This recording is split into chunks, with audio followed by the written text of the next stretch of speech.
आइए जरा अपर गोप्रो पर दिखाते हैं आपको जो जानकारी आ रही है। चीन को जवाब देने के लिए ताइवान तैयार है। चीन के किसी भी हमले का जवाब देने के लिए ताइवान तैयार है।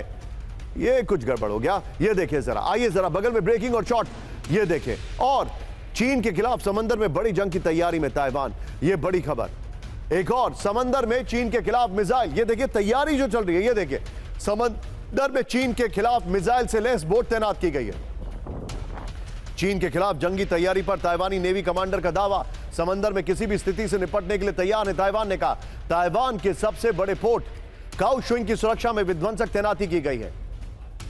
इस सब के बीच में एक और बड़ी खबर, यहीं पर ब्रेक करिएगा सुशील, यहीं पर ब्रेकिंग और शॉट इसी अपर गोप्रो पर। ताइवान के पास दिखे पीएलए के 4 विमान, इस वक्त की बड़ी खबर।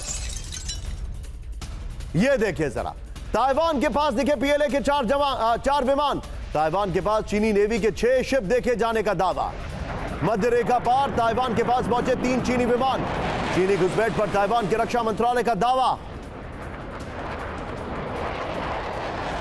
मैं चाहूंगा यहां पर एक निवेदन करूंगा कि डिस्कशन इस पर करेंगे, और वो जो आपने बीच में 4 विंडो दिखाया एंकर के साथ, उसमें एंकर और गेस्ट को भी दिखा दीजिएगा इस डिस्कशन में। सीधे चलेंगे बाहल सर के पास। बाहल सर, ये कुछ डिफेंसिव टैक्टिक्स तो नहीं लग रही है सर, ये कुछ ज्यादा लग रहा है। और इसकी टाइमिंग देखिए आप, ये सीधे सीधे चाइना की वॉर ड्रिल के बाद किया गया, उनके नए लूनर ईयर पर।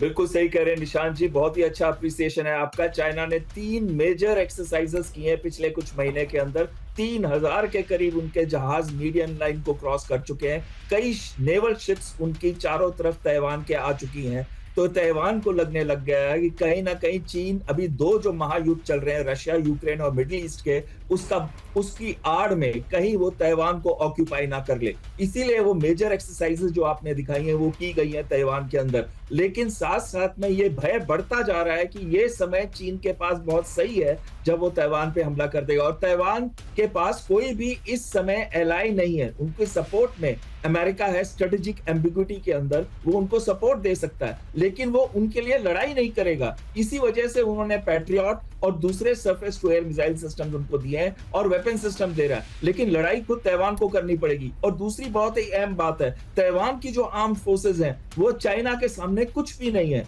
ताइवान को चाइना ताइवान को मिलिट्री वाइज हरा सकता है, लेकिन ऑक्यूपाई करके कंट्रोल करना चीन के लिए बहुत ही मुश्किल होगा। You're absolutely right, sir.